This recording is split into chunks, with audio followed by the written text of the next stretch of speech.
Harun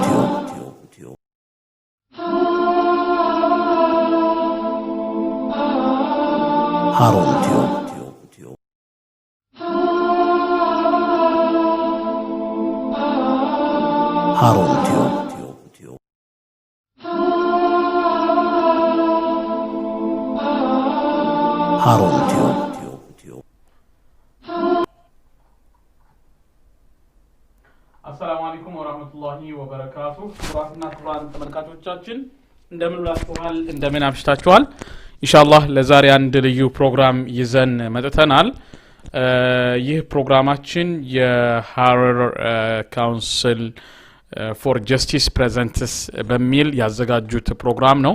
በዚህ በአሜሪካ ሀገር የሚገኙ የሐረሪ ተወላጅ የሆኑ ወጣቶች በእንግሊዝኛ ቋንቋ የሚደረገውን በአሜሪካ የሚደረገውን ምርጫ አስመልክቶ ያዘጋጁት ፕሮግራም ነው። ይህ ፕሮግራም በተለይ በእንግሊዝኛ መናገር የሚችሉ ወጣቶች እዚህ ሀገር ተወልደው ያደጉ ፕሮግራሙን እንዲሰሙት በሚል ያዘጋጀነው ፕሮግራም ነው።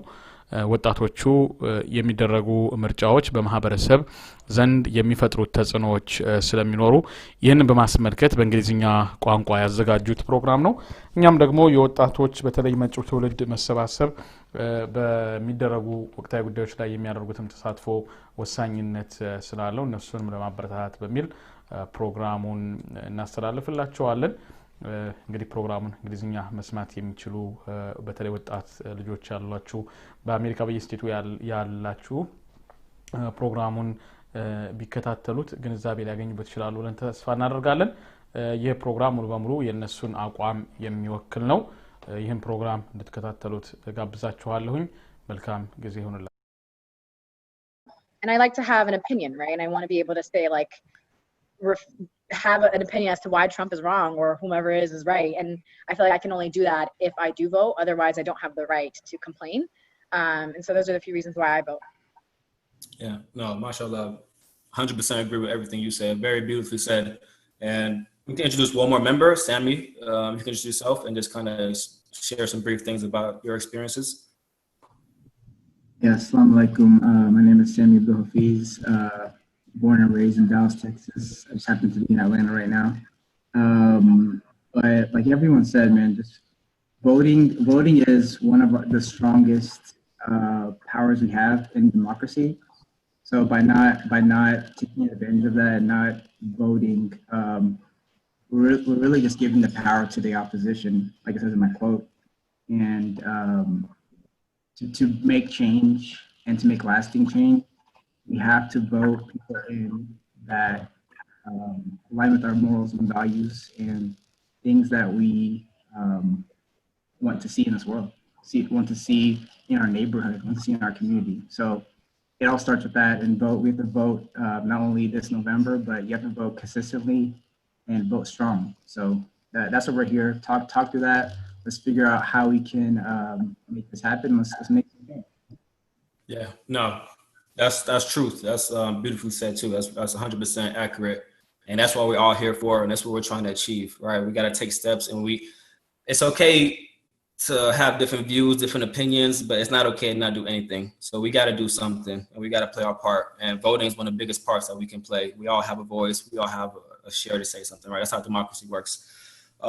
As a reminder that it's going to be hard for us to proceed without everybody having their city or their state next to their name. So I just want to remind everybody, if you could take the chance right now to change your name and put your location or your city next to it, it'll be a big help for our organizers. And while people are doing that, I would like to call anybody in the participants that want to share their story. If anybody wants to come on and just say why this is important to them, or they have any story that they want to share. Like I said, we want to make it engaging. We want to make everybody to feel involved, right? It's not just us talking. This is a community event. We want to hear from people. So don't be shy. Anybody wants to come on here and just introduce yourself and just say why this is important or why you joined this call. You know what I mean? It's open for anybody.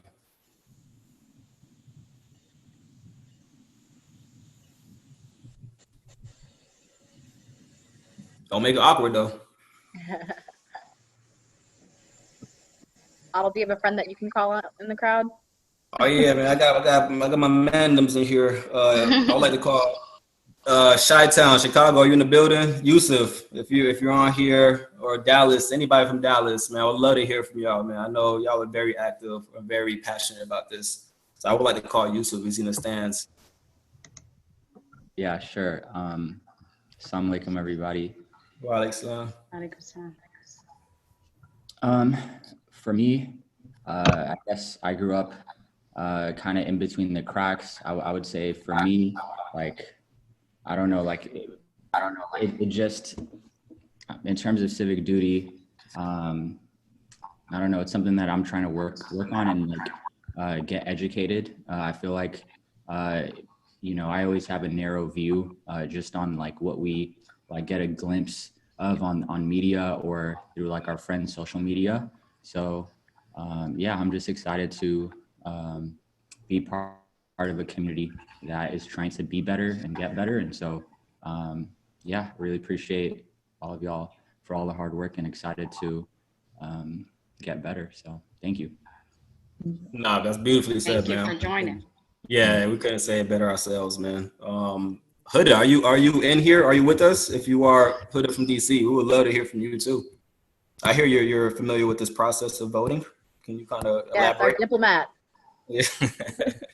Assalamu alaikum, everyone. Yes, I am with you. Thank you all for putting on this really important event together.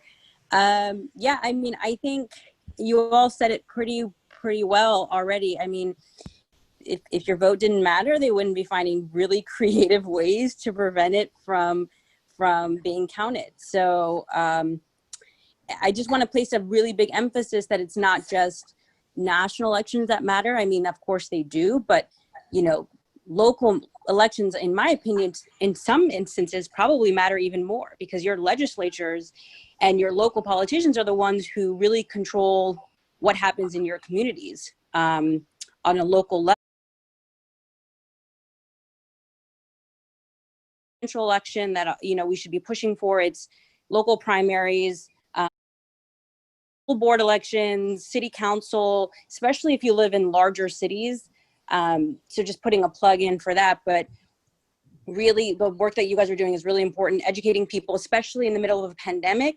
There are really unique ways that we can make sure our vote counts. So if you don't feel comfortable physically going to a polling station, which makes sense no matter how old you may be, you know, requesting an absentee ballot. And I'm sure you're you know, the speakers and whoever else is on here will talk a little bit about that, especially because it's in some regions very, you know, state and local, state specific, I should say. But make sure it's counted. There's no excuse. We have plenty of time. We're 6 weeks out. Find a way, make a plan, and don't just make a plan for you and your immediate family. There are generations of Gesu people in our communities sprawled across the country. Encourage people who may not have historically voted before to vote. Help them figure out how to get that absentee ballot that they may need. This is a community-wide effort, and everyone can play an important role. No, we got some follow-up questions for you, Huda. We want to know, when are you going to run for Congress? Because I feel like you got a lot of votes behind you right now. That we got a lot of support in our community. We need some representation. I feel like we would like to elect you to represent us in, you know, the White House. So I'll talk to you on the side. Don't worry about that. Just a reminder, guys. If y'all haven't changed your name, please put the city next to it. But I don't want to hold on that part too much. But please change it. Put your city name next to your name. Moving on, though, we could talk about the areas that we are targeting or kind of focusing on today. So we got really 3 main states that a lot of people are majority of, or we're expected to be from, which would be Dallas or Texas, Georgia, and the DMV area. So a lot of information kind of like catered towards that. But there are a lot of other cities out here and states. So we have a breakout room for, I guess, the other states, right? So if you don't fall in one of these major states that we have outlined, then you can go to a room that's called the other, or it has all the other information for different cities and different states. But yeah, that's what we're really focused on today is Dallas, Georgia, and DC, Virginia, Maryland. Next slide, I guess. I'm going to pass it on to one of our other members on the team, Iriat Faisal, and she will walk you through the rest of the slides. I speak tonight Hey guys, assalamu alaikum. So I'm going to play a short video first to talk about why voting matters. for the dignity of man and the destiny of democracy. What happened in Selma is part of a far larger movement which reaches into every section of America. This bill will strike down restrictions to voting in all elections.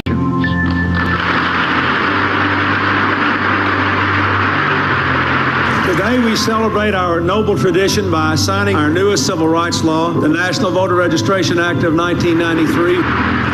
Today, we renew a bill that helped bring a community on the margins into the life of American democracy. I am proud to sign the Voting Rights Act Reauthorization and Amendments Act of 2006.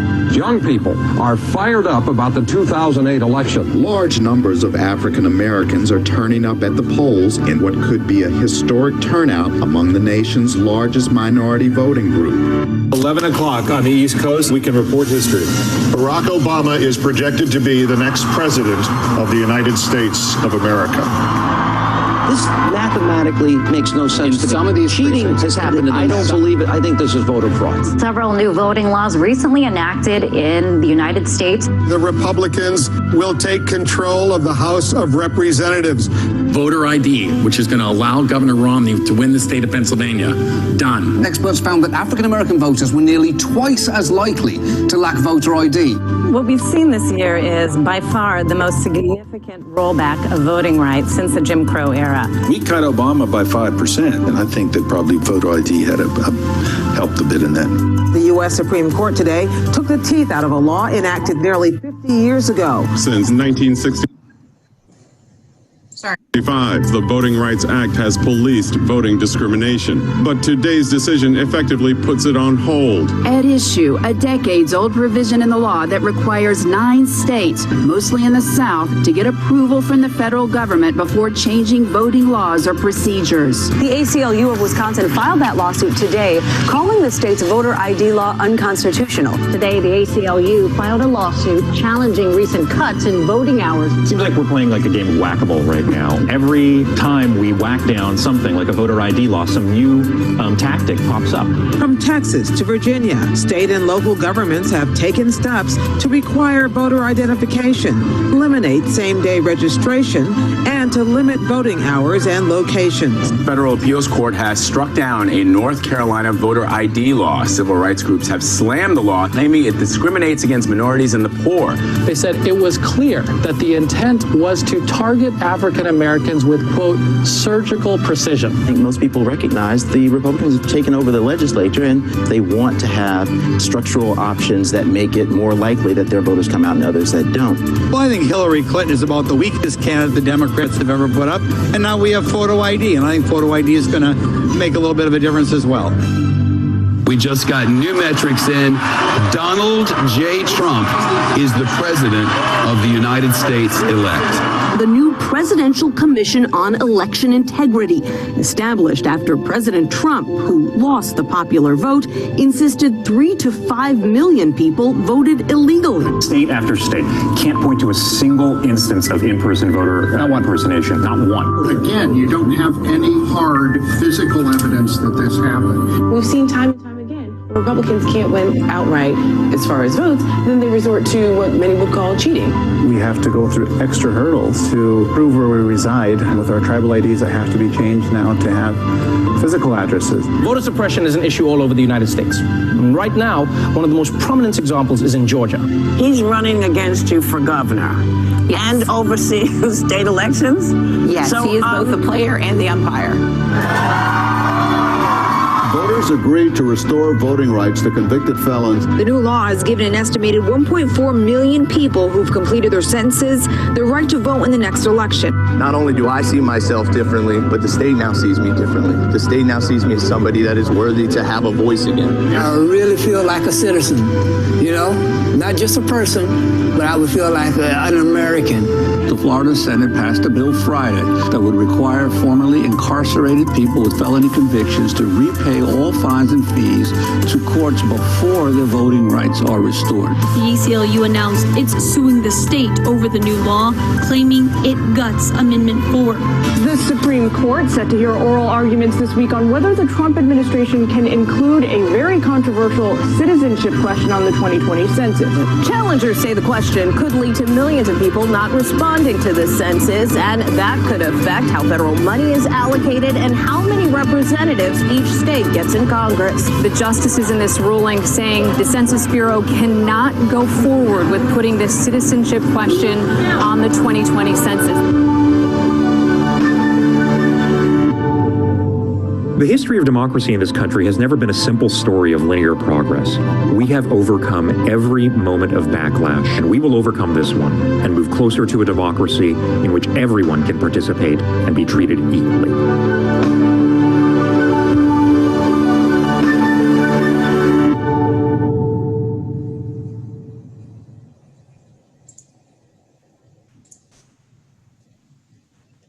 So I just wanted to demonstrate the emotion in the past 2 elections.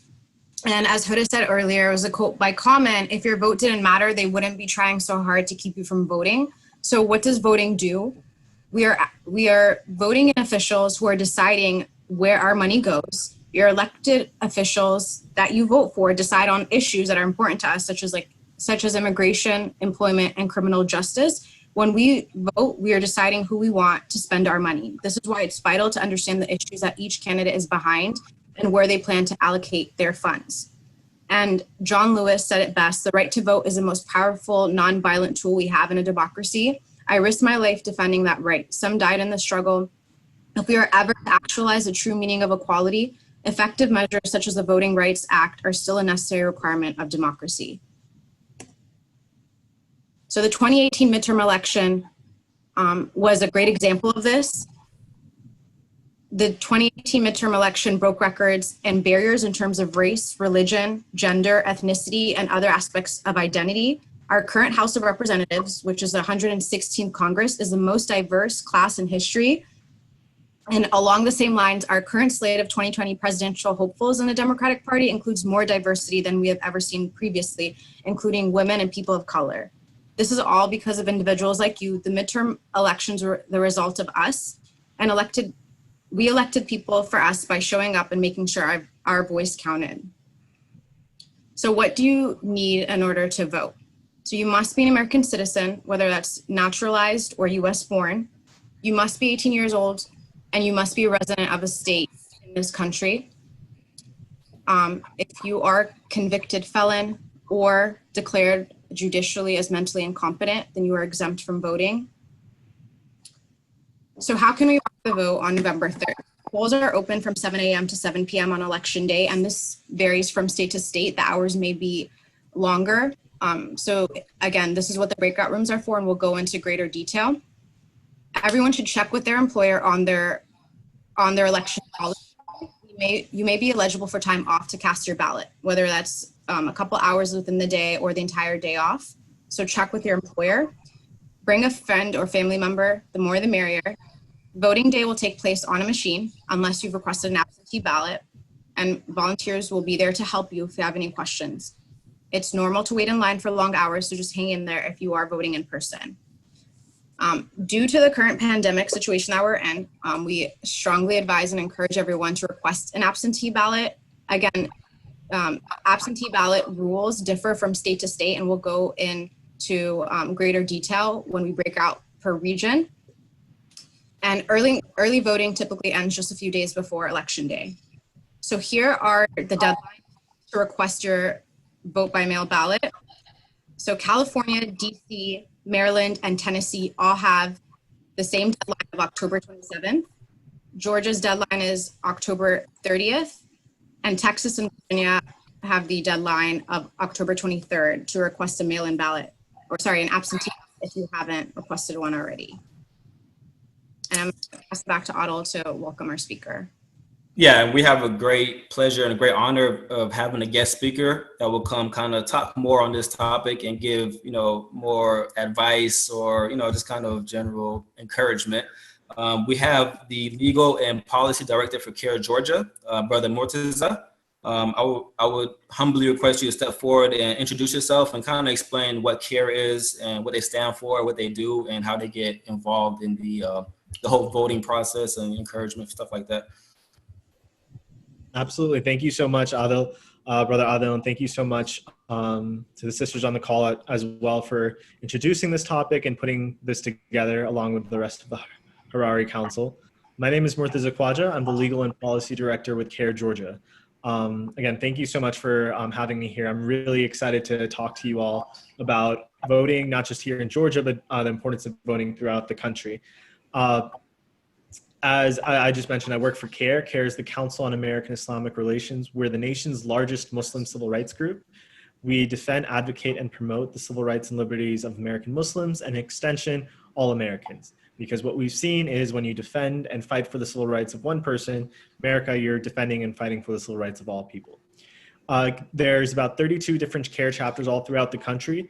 Most of them run as separate legal and tax entities from CARE National, and then CARE National is sort of the umbrella group which we all come under, which gives a great deal of latitude to the local CARE chapters on regional issues, and also connects us all during on national issues where we can all come together and put out information put out by CARE National. So CARE Georgia is a relatively newer chapter. We have been around since 2004, 2005. CARE National has been around since '94, and it's really been in the last 4 or 5 years where I've been with CARE that we've CARE Georgia that we've really grown, and we've been really active. So this is the first presidential election that we have the opportunity to be really active in. CARE National's had strategic election plans put in place for the last 2 elections, the 2016 election and this current one. For the current one, I'm going to post that into the Zoom chat just so everyone can see. But this is the strategic election plan, where what CARE National is looking to do is mobilize 1 million or so Muslim voters throughout the country, increase Muslim voter percentage by 20%. Muslims are unfortunately vote less than the average American, slightly less, but still less than the average American. So we want to make sure that we make our voting bloc as represented as we can. One thing that we also have to be clear about is Muslims aren't a monolith, not politically, not religiously, not culturally. And when I say religiously, even though we all practice the same religion, we have different sects within Islam. We have different practices even within the same sects in Islam. And that's something to be cognizant of, because if we aren't, then we're not being representative of those or reflective of those that may disagree with us or our views within our own religion and our own brothers and sisters there. Politically, this comes out a lot more as well. There are Muslims who they run the gamut from being more progressive to more conservative to somewhere in the middle. CARE is a 501c3 organization, which means that we are not partisan. We work on issues. We don't support one party or the other. So that, just to give you a little breakdown of our organization and what we do, I think that's important going in, just so we can sort of help explain where the presentation is going to go. CARE Georgia has of late taken a great interest in voting rights and voter and elections. What we've seen, and I'm really appreciative of the video that we just saw, what we've seen is really an attack on a democracy and our democratic institutions over the last few years in the form of voter suppression. Unfortunately, this has taken the guise of addressing really non-existent problem, which is that of voter fraud. Voter fraud is not an issue at a rampant level. The numbers are ridiculous if you look at them in terms of at what low of a number voter fraud actually happens. So the fact that we're spending millions and millions of dollars on not just legislation, but in actual ways to suppress the vote it's just a guise to, and as the Supreme Court mentioned, just with surgical precision, take out the votes of Black and minority voters. And we've seen this happen throughout the country. Georgia's really the only, especially in the South, Georgia's really the only state that's done all 5 forms of voter suppression, which is voter ID laws, proof of citizenship requirements. We've shut down polling locations, voter purges, and cuts in early voting. And all of these are extremely problematic issues because what they're doing is targeting people of color, primarily Black Americans. And what that does is it cuts out their vote, makes people unable to vote. And just from 2010 to 2017, Georgia purged over 1 million votes from the list. And then since 2017, we've purged another 400,000. So over the last 10 years, Georgia has purged 1.5 million votes from its voter lists. And that's directly to suppress the vote, primarily the Black vote here in Georgia. And this is something that's happening all throughout the South, but particularly here in Georgia. So having seen this, and then also being, I think having communities sort of being forced to see that they're not really insulated from politics. I think, being in this space, I've always known that politics are important to everyone, but a lot within our community don't necessarily feel that. But because we're in this pandemic, really the greatest health crisis of our time, people have been forced to confront the very real reality that their politicians have a direct impact on their lives, whether it's in the form of unemployment insurance, whether it's in the form of paid time off, affordable childcare, evictions, or even just basic social structures to help those who are in need. We've really seen that our country has unfortunately been lacking, and our leadership has been lacking on all of this. So a lot of people, I think, alhamdulillah, are very mobilized to vote. So what here, Georgia's seeing all this, we believe that it is a really good opportunity, a really ripe opportunity for us to take our resources, to put in our efforts to get people registered to vote, and also inform them on the local issues as well. So along with the Georgia Muslim Voter Project, we launched a joint Get Out the Vote initiative. It's Care for a Vote. So just the CARE name for a vote with CARE Georgia and Georgia Muslim Voter Project. It's a two-pronged initiative. One is the practical facet, which is getting people to register to vote, applying for absentee ballots when they can, and obviously voting. And then the second is educational, where we want to educate the Georgia Muslim community on issues surrounding the census, the importance of the census, voter suppression, and some vogue election issues. So things that actually matter at the polls. We want to make sure when people do make the ballot, regardless of their political leanings, we want to make sure that they're making the most informed political decision when they're at the ballot.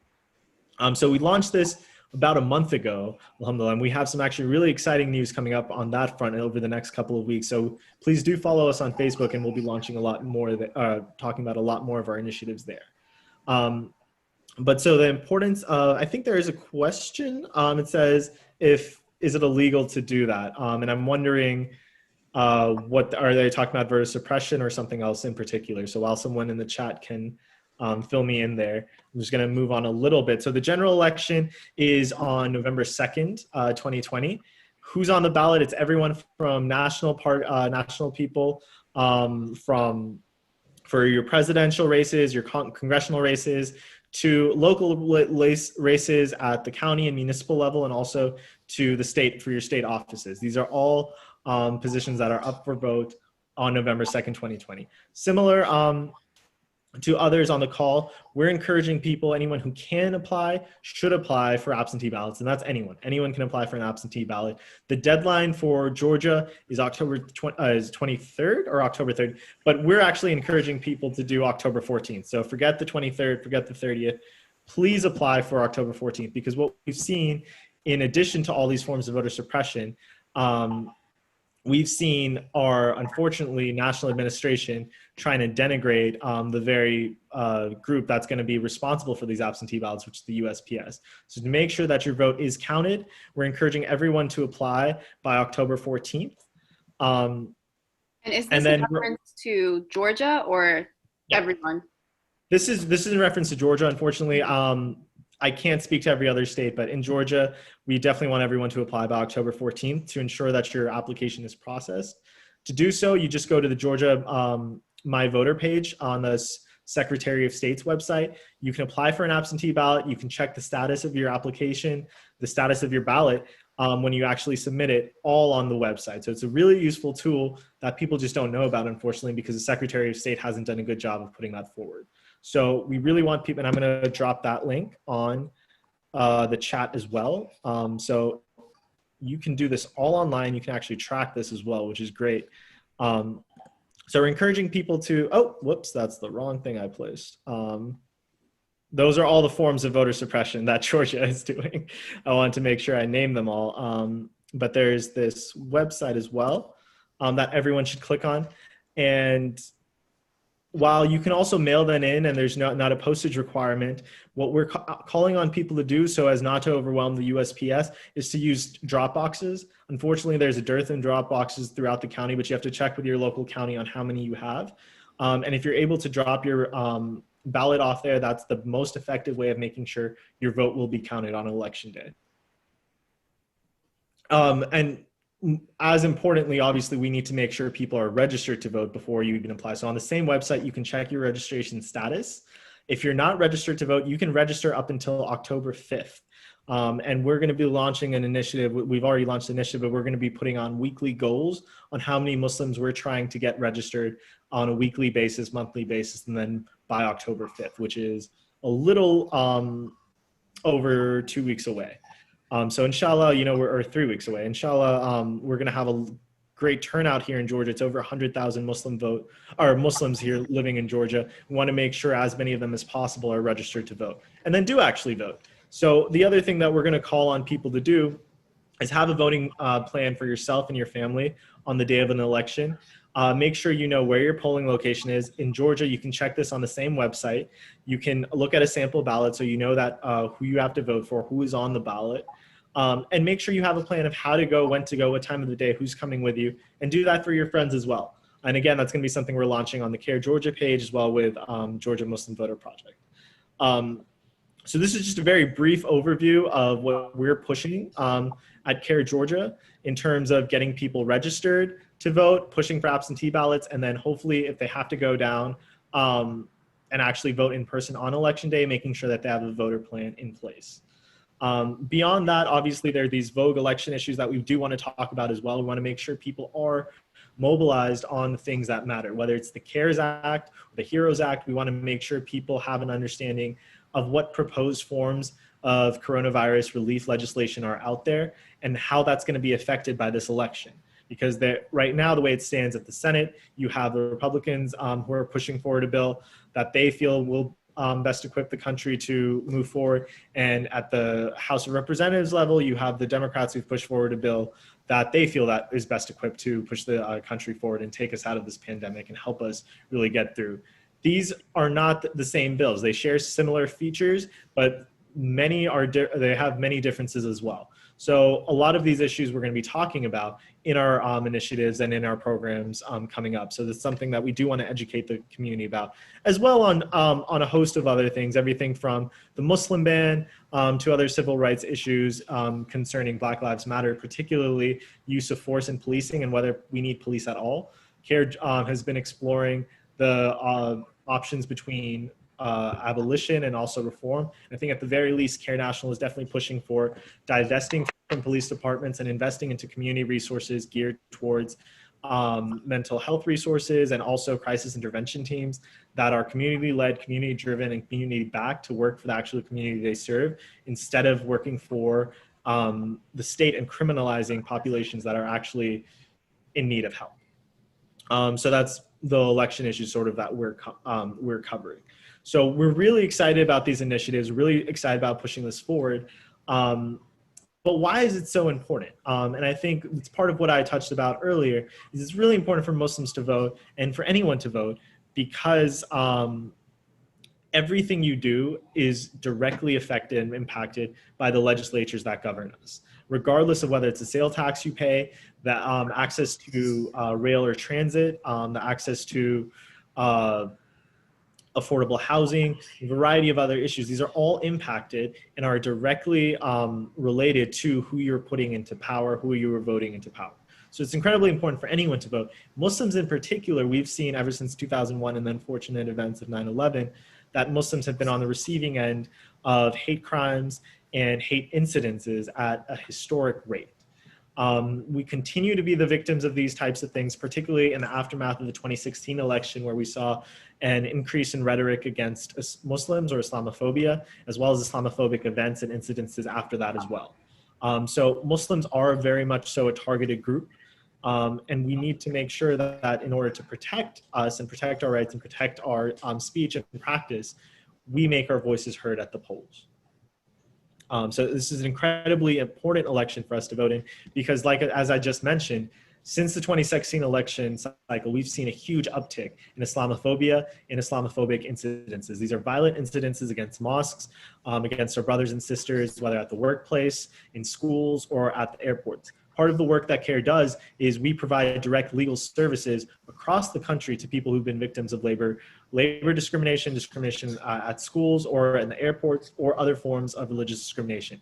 CARE Georgia's office, ourselves, have handled between 100 to 200 calls over the last 2 years dealing with incidences of religious discrimination.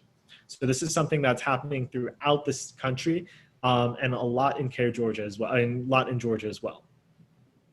One other thing that I do want to mention is it's incredibly important for us to be involved, not just by voting. Voting is just one way to be civically engaged, but also by being involved in local politics, attending your county commissioner meetings. A lot of times, this is where we see some of the most blatant forms of Islamophobia, particularly when a masjid wants to be built or a masjid wants to build a cemetery. We see a lot of citizens come out and residents of that community come out and spew really Islamophobic and really discriminatory rhetoric that's really damaging and can have a lasting impact if there's not Muslims there to counteract that and to say, no, this is not untrue, this is unfounded. So it's really important for us to attend these meetings. Same thing with county commissioners and school boards. It's incredibly important for us to have representation there and to make sure that we're attending these. They're free and open for us to attend, so we need to make sure that we are serving that role in our community. Because unfortunately, again, we've seen a lack of leadership at both the national and local levels by our elected officials, so it's up to us to be leaders in our community and to exercise that right for us. And I think the last thing I just want to cover is, I know a few people have mentioned about not having voted or being really excited about this being the first opportunity to vote. I know one of the questions that came up, that comes up often is whether it's haram to vote or whether it's against Islam to vote. So I'm not a religious scholar. I've taken academic classes on the Quran and on Islam, but I'm not going to speak to what's halal and haram. What I'm going to speak to is my own personal experiences where I felt that it was improper for me to vote for elected officials that were going to go to other countries and bomb my brothers and sisters, whether or not they were Muslims. Well, even if they weren't Muslims, I didn't want to be part of the perpetuation of bloodshed in American foreign policy. And this was me for about 6 years. My first presidential election that I was able to vote in was in 2012, and I didn't. Then I had more conversations with some really trusted friends, and as I began to work in this group, in this space, what I discovered was, and I think the point that stuck with me most was when my friend said, you know, it's fine to not vote on a principle for religious beliefs or something like that, but have the understanding that you not voting has a direct impact on the lives and the livelihoods of your brothers and sisters that are living here. If me not voting means that my brothers and sisters down the road won't have affordable housing, or are going to be taxed, or are going to be discriminated against, or are going to see, or unfairly taxed, or that corporations are going to receive corporate subsidies at an incredibly high rate that's going to disproportionately spread the wealth back to the wealthy as opposed to those who need it most, then, you know, that's something you kind of have to live with. And what I decided for myself then, that's not something that my principles stood for. My principles and my understanding of Islam is about doing the most good that you can and being there for your brother and sisters. You know, you're not supposed to go to sleep if your brother or sister on the street is hungry.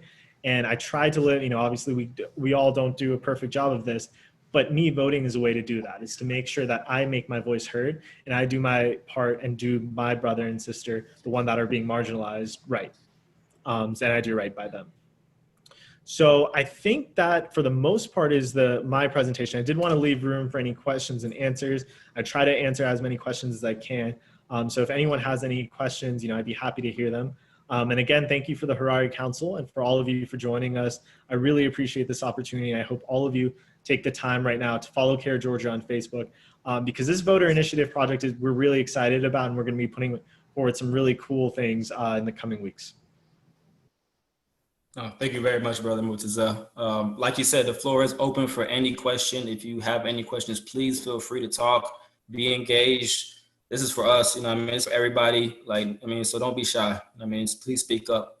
And I'm very excited to have an ongoing relationship with Care Georgia and the Harari community. I hope this could be the start of something very healthy, something very beneficial. Inshallah, looking forward to working with them as we move forward.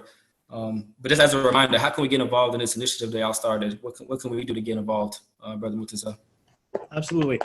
So first thing first, just follow us on our Care Georgia page, because we're going to be having a lot of these webinars, Rock the Vote programs, and we're going to be putting out a lot of video resources and graphics about this election. So a lot of that information is going to be on our Facebook page. The other thing you can do is, inshallah, we'll be hiring a few canvassers and organizers in Georgia. So if you live in Georgia, or if you know someone who lives in Georgia who wants to be part of this effort in either get out the vote organizing or canvassing, Please do reach out. Please do apply. We need to fill these positions in the next week or so. We're going to be moving forward. These are paid positions. We're offering $15 an hour, and it'll be about 10 to 20 hours a week, depending on the position. So inshallah, we want to get the community support on this. So if you or someone you know works or lives in Georgia, we want you to be a part of this. We want to hear from you. We're really excited about the initiative. So having your voice and having your representation here, I think, is really important. No, exactly. Thank you very much for joining us. And that's warm welcome and thank you for our guest speaker. He is part of the CARE Georgia team. Brother Murtaza, it's a pleasure and an honor to have you on here. And thank you so much for coming on and speaking to us. And inshallah, we will be working with you moving forward. I'm excited to do that too. Jazakallah. Thank you again for having me, and thank you all for joining. Inshallah, I'm looking forward to continuing this conversation, as Adil just said, and having many more of these connections in the future. Assalamu alaikum, everyone. Thank you again. Islam, thank you. Thank you so much. Yeah. So if you guys have any questions, if you don't want to ask them, feel free to type them in the comment section in the chat box. At this moment, I believe I would like to take it to Hidayah, and she gonna walk you through the breakout rooms, so we can give y'all a little more information on our respective areas. Thank you, Adil, and thank you so much, Brother Murtaza. Again, those were very important words that we all needed to hear, so thank you. Now we're going to move on to the second half of our program, which are the breakout sessions. So again, like Adil said at the beginning, we're going to have 4 breakout sessions. First one will be for all the Georgia Atlanta folks, which Nia and I will host. Second breakout session will be for the DMV, which Iriat will be hosting. And then the final one will be for Texas, which Sammy will be hosting. So for the folks who aren't in the 3 states that I just mentioned, Nadia, Yasmin, and Adil will be hosting another session for you all. So there's going to be a pop-up coming up soon that's going to ask you to join a breakout room. When that pop-up comes, click join, and it's going to remove you from this Zoom, and it's going to take you to the breakout room. So it should be popping up in a few seconds. Opening it now. Okay. Okay, so now you can join breakout room, and then afterwards, we'll see you guys all back into this room, okay? I think there's quite a few people in this room. Actually, let me give it a second.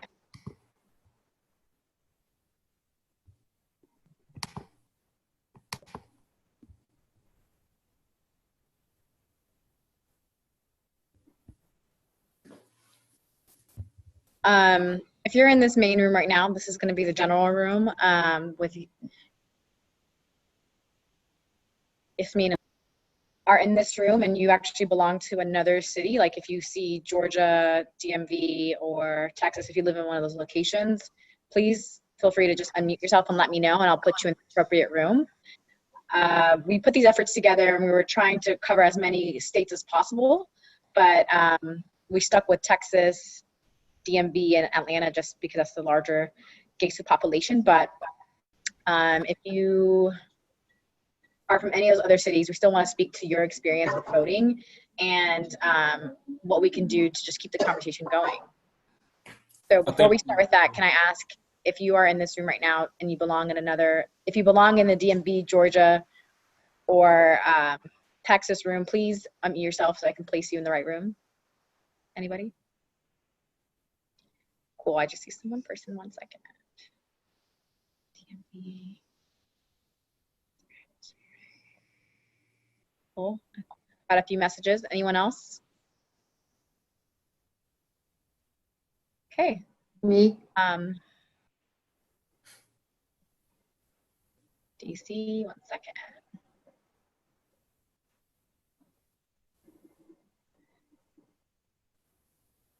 Cool. So I think this is our general room for right now. So with that, we have a few questions that we wanted to add in here. Honestly, we want to make it a discussion and not a lecture at all. So to start, does anyone want to introduce themselves or just say why you're here, what made you join today?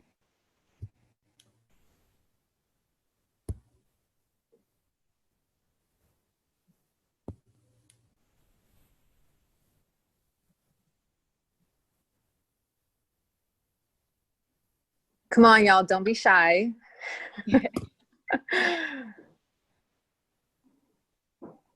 Let's see, we're gonna start calling on some people on here.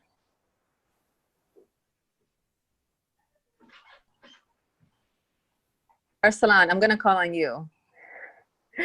Arsalan from New Jersey.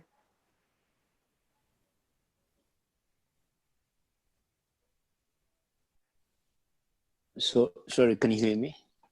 Yes, we can hear you. Hello. Okay. You pick on me, unfortunately. No, you have great. I'm the first person on the line, probably. That's why the reason, maybe. All right. Let me. I was listening to something else, and let me go back to the.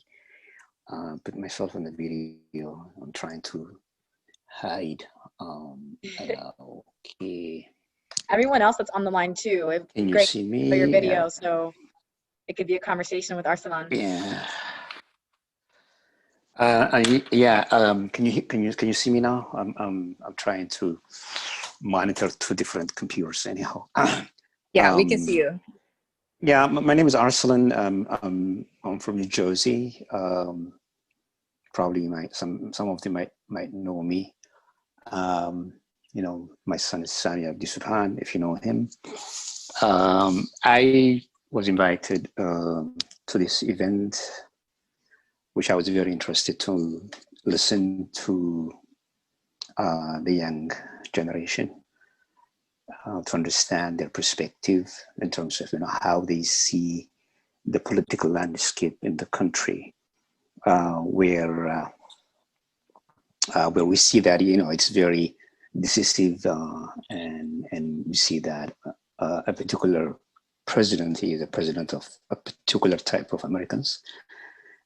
So that makes it very, very interesting, which, I have been voting for the last, I can say 30 some years.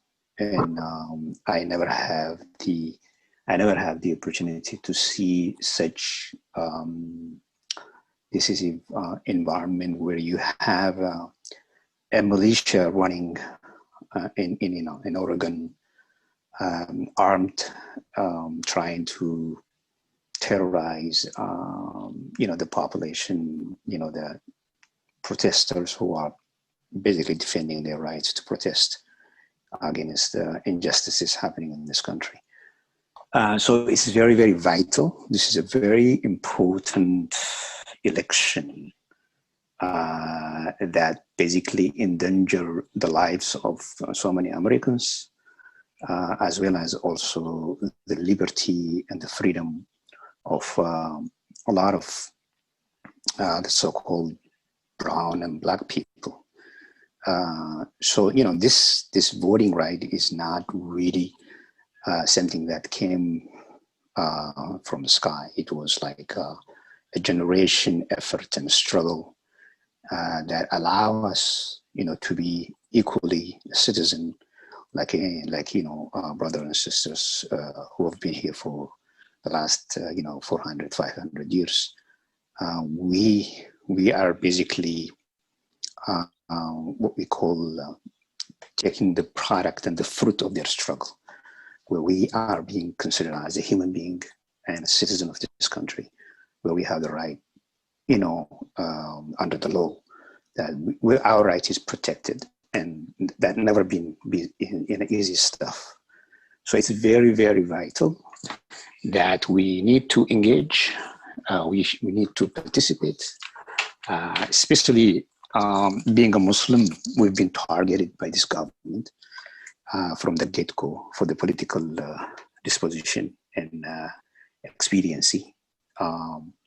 So that is very, very important items that we need to consider, galvanize, mobilize the Muslim community who are, I can say that, not really engaged in the political process. And Kerry is a good example of some of the organizations that are striving to bring the Muslim community in the fold of the political process itself.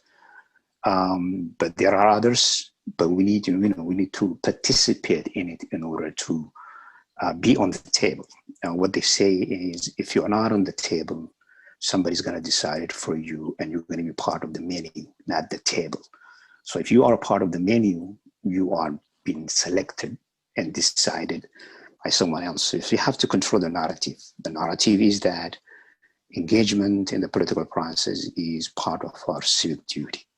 And from that perspective, there are a number of organizations that can help provide support and provide guidance, from Move On, or all kind of, indivisible projects, and, Our Revolution, Emily's List, Justice Democrat, all kind of different advocacy groups who are helping to galvanize the people to run against Donald Trump, which is, a very important part of it. Protesting is a good thing, but that protest has to be materialized in order to make a difference, have a result, have an outcome. One thing is to make sure that everybody is registering. Second, you have to engage in mobilizing, get to go, get the campaign and get out of the vote campaign. Sometimes you can even provide services. Obama election time, Ethiopian cab drivers in the city of Maryland and DC area have provided services for those people who cannot go out and vote due to a transportation problem. So, that kind of service has been provided for mobilizing the people, and we can participate, encourage our families, our friends to make sure that they are registering, not passing the deadline for the states, and to make sure that they are even taking a day off that time, if that is possible, and go and vote. And this is a very, very crucial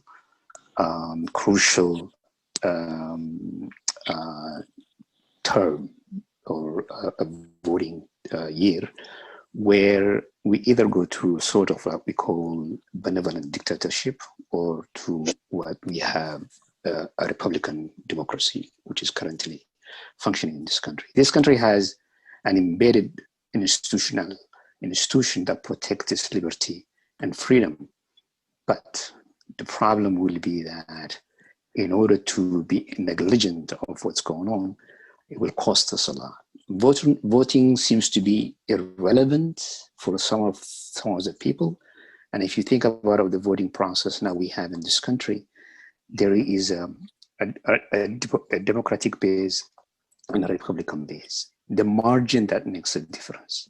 And if you think about it, the margin is between, let's say, 45 and 45, then you have 90, and then you have 10% margin or 5% margin that decided the fate of the rest of 45% of the people, which is, the presidential system. And then there is no proportional representation.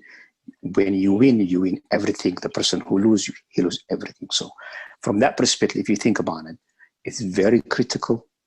The Supreme Court is very important. The legislation is very important. Very important. Senate seats are currently contesting on the election. Lindsey Graham is a good example. And then we have, the speaker, whatever the name of that person from Kentucky is. So all this very vital area of the legislation is also that it's not necessarily only on state level or the federal level, also in the local city council and everywhere. It's very important that we need to participate. I have seen a lot of young people get out and protest and show their distaste for the action of this government, how they manage the corona, how they manage the protest, and how they manage the racial injustices in this country. And that is a good thing, but that is not enough. That is just an extension of what we need to do by make sure voting our, casting our vote. Yeah, I think this is the next step, right? Of like we did the protesting. This is like you said, we need to materialize it, and this is kind of discussions that we have and bringing people together and saying you're right. Protesting is not enough, right? It's just a start. now we need to get out and, like you said, get people to vote. Have you seen any young people that you know who are really active in this field of getting people registered or anything like that? Or do we have any young people on here who are like participating in that way? That's a good point, Otto. I think we could use the raising hand feature. We don't have to show your screen. I mean, show your faces, but if we could do, if everyone could raise their hand, if you are registered, you can click the raise the hand feature at the bottom of your screen under reactions, or you can give us a thumbs up just so that we understand like who's registered and who's not. There you go. We got one person. So, Ursula, do you know young people that kind of stick out to you who are really active in this field or in this work? Not yet. I haven't seen. So we got a network. This is where we network and start, trying to get that conversation collectively, right? I feel like we all kind of in our own rooms, own world. We know what's going on. We watch the news. We're very, we talk to our friends. But we got to bring it collectively, right? Not just like with our own little circles. We got to make it circles bigger. Is anybody in here voting for the first time? Do we have any new time voters? Yeah, we got somebody who's been voting for about 30 years. So I know, right? On the other end, do we have somebody who's the first time? Don't be shy. Don't be scared, guys. There's no shame. It might encourage some other people to vote who haven't voted yet. So you never know. Everybody has the power to affect people. Exactly. On the opposite side of that, like Arslan, is there anyone here that's been voting for 30 plus years, or any of our parents on here? Yeah, don't be scared, guys. Oh, there we go. We got Sarah, Omar, and Bakala. We love to see it. I guess to Sarah, Omar, and Bakala, what are some reasons that you guys have voted? If you do have kids, have you taken your kids to vote? Feel like you're making an impact? Can you just quickly speak on that for us? What would you like to see out of our generation?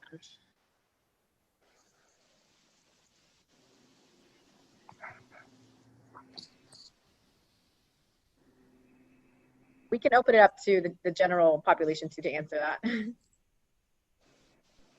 Hey guys, don't be scared. Don't be shy. This is open for everybody, right? This is, we're on Zoom call. Let's talk to each other while we have the opportunity, right? No shyness, no scaredness, none of that.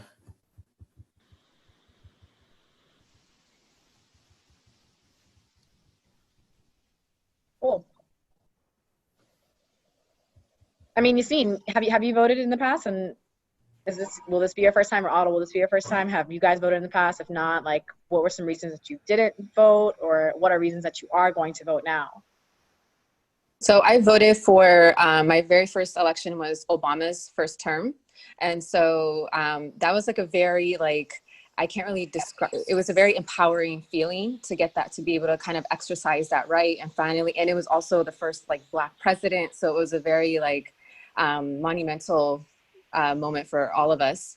And so I feel like now in my late 20s, I feel like I'm appreciating it so much more, having the freedom or the right to vote that a lot of us, I think, have taken for granted for a very long time. Especially when you kind of read the stories or watch the documentaries on what African Americans had to fight through to get, to grant us this privilege. So yeah. Yeah, for me, it was, I kind of personally just kind of stayed away. I had fears, my personal fears, as far as religious duties, but I've been a lot more open-minded lately, just as far as the climate of the understanding there is leeway, there is kind of places for you to get involved, right, as a duty. And some people say you have to get involved, right? So it's been kind of conflicting as a Muslim growing up, but now the conversation I've been hearing a lot more is you got to do something, you got to play your part. So I've been a lot more inclined to voting this time, be my first time, inshallah, and trying to get Trump out of office, right? And hopefully that, it serves as us doing our part, or, I don't know, just if anybody has any kind of reservations or strong opinions on why they love to vote or why they're scared to vote or anything like that, this is time to have that conversation, man. Time to be honest and open up, right? And hopefully we can encourage each other. People are coming back. Okay, people are coming back into the main room. Well, good job, guys. We had a really lit room. It was really nice. Talk about Ours was popping. So thank you for everybody for, you know what I mean? Y'all missed out. Y'all wasn't in this one because this one was live, man. Thank you, Ursula. I love to see that Texas are the Texas only was with deep. their screens Texas on. What's was up? deep. Alice? So many people in Texas. Shout out to Yusuf, repping Chicago, man. He lost his Texas pass. Shout out to Skinner at the campfire. First of all, it's called absentee voting. Okay. Yeah. Once Texas, always Texas. Georgia's That's why making me Tommy's real the sad. best. Atlanta, like, come I on. would say Dallas is heavy. Y'all are really leading it on this one as far as the community goes. Atlanta was a little shy on the cameras, I'll say that. Oh man. Okay, yeah, y'all would probably beating us. I'll tell you that, man. Is LA in the building? Or I'd like to hear from LA if y'all here. We'd love to have representation from LA.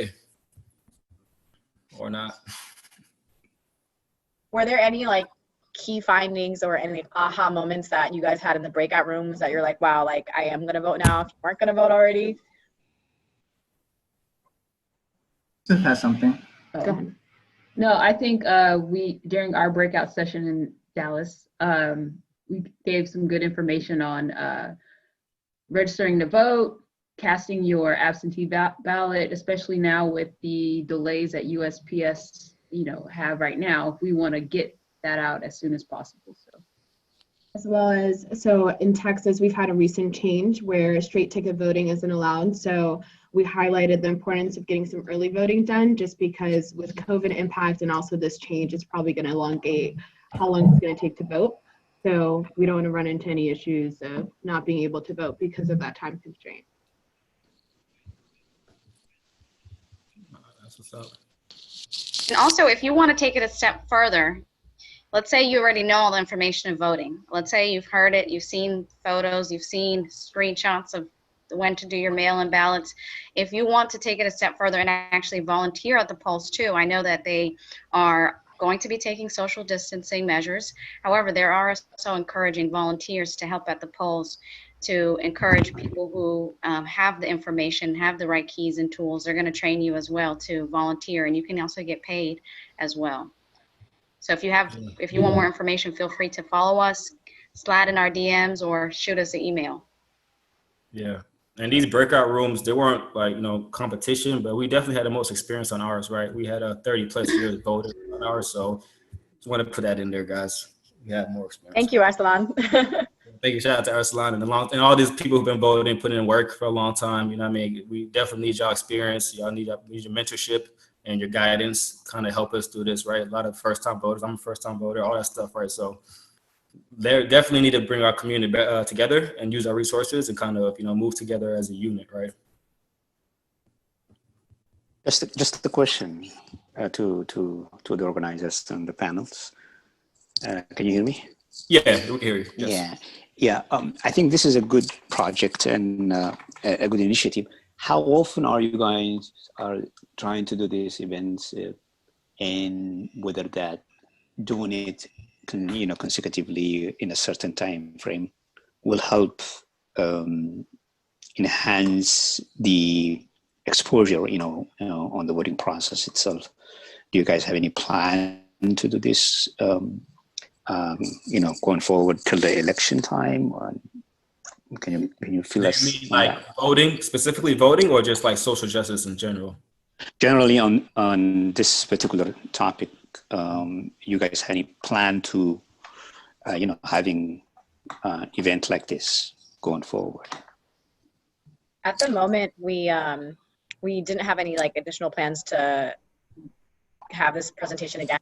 However, we do have, we're planning to send out constant email reminders. So sending this presentation out via email, as well as posting on our social media accounts. But that's a great idea. We'll take that back to the team and see if we can get this going again. And if not, what are some other ways that we can encourage our followers and our community to continue to think about voting and get out to the polls. And also, just to add to that is, we're kind of igniting this fuel and this fire on the front end, but we also want to make sure after the elections, after we figured out who's going to be the candidates that are taking office, to kind of have a debrief and a discussion, like, how did you feel? Did the outcome kind of turn into how you expected? Because there's not only the the ABC of the politics, the black and white of it, but there's also kind of a mental health piece to it too, right? It's like, because this is the person who you're going to be in office 4 years, or you're going to see newscasts for, you know, day in and day out. So we want to make sure we encourage that as well. So that's going, hopefully we can make sure that that is down on the pipeline too. Yeah. I have a question to all the Yes. smart people out here. So I'm assuming that everyone's voting for Biden, correct? If Biden does not win and we have Trump in office for another 4 years, what is our game plan moving forward? I mean, we still got to do our part. We still got to do our work, right? Regardless of who wins, if it's Biden or Trump, it doesn't stop there for us. Like, we still have to get active. No, as far as what I'm saying is, if we are defeated in our like quest to like change leadership, do we like, or is there like a roadmap of like how we get back on track as far as like, you know, voting, or because I feel like it may be demoralizing a little bit and people may just give up and again wait another 4 years for another election to happen. But like, are there immediate things that can happen if, you know, Trump does get elected? I think it's important to like focus in on like open this question out to everybody too, but like I think it's important to focus on local level if that does, God forbid, happen, because oftentimes we forget that the local leaders have sometimes a larger impact in the decision-making process and what we want to see happen, whether it's like our roads or our schools, things that happen in our like smaller communities. So I mean, I personally would like want to focus on local officials and making sure like midterm elections and such are like voted on. But I open that question up to everyone else. Like if we are unfortunately defeated, trying to not be partisan, but I'm currently being partisan, what I think that we should do. Yeah, to piggyback off of what Nadia just said, we're also, it's not unilaterally controlled. Everything isn't controlled by the president, right? Congress is extremely important. So to that point, it is really important for us to stay aware of those ongoing elections. So representatives are elected every 2 years. The Congress is able to control a lot of what he is trying to instill and create. So, and we've seen that happen in the last couple of years. So I think that's just something that, to Nabil's point, very true. We have gotten discouraged in years past whenever we see that Trump is getting his way and we see him consistently pulling off certain things, but there are different ways for us to continue to be engaged and create change. And I think also, just for an example, whenever Barack Obama was in office in 2010, the Republicans had control of the House, and all the changes that he wanted to see and wanted to implement, he couldn't because he didn't have the backing of Congress. So I think to Nadia's point, it is really important to stay engaged. And even though, you know, if I'm not speaking to an existence, but if that was the case, we still need to be engaged voters, and even, you know, to see change in our own communities, keeping pressure at the local level. And Care touched on this a bit too, which was the canvassing piece. I mean, within the last few years, there have been so many bills that people could have lobbied to. There are ways that you can, there are organizations, and Care Georgia I think is one of them, that, you know, actually shows you step by step on how you can meet with your, you know, your officials in, you know, set up a congressional district meeting and having a conversation face to face with your representative and saying, what are you passionate about? They need to see Black Muslim faces. And I think once they see them more often, that our thoughts and our things that we want to see passed will be on their agenda if they see that we are taking it seriously too. So I mean, I'm challenging and I'm encouraging all of us to, continue that momentum and, share the information and say, hey, are you interested in joining this meeting with my Congress member? Or are you interested in joining this Zoom call to get more information, or even volunteering to canvass? I think those are the small steps that we can take. And I think hopefully those small steps will continue kind of building up the hope in the long term as well. And to Nia's point on canvassing, anyone can canvass. I was canvassing for our governor's election with Jason Carter and Brian Kemp, or no, not Brian Kemp, but like the governor's election 2 terms ago, and I was 16.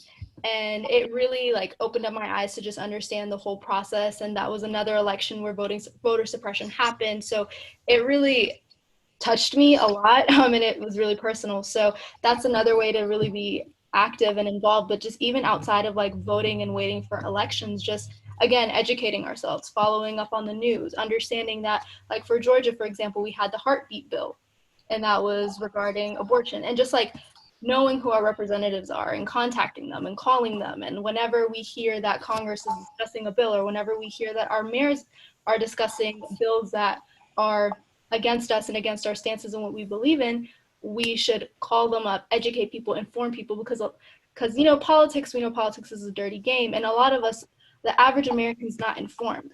If the media doesn't tell us, and we don't really know. So it's like really paying attention to the little things that slip up from our minds in our day-to-days, and like actually paying attention to it and understanding that those little bills that are being signed that don't seem to be major right now have huge implications for us later.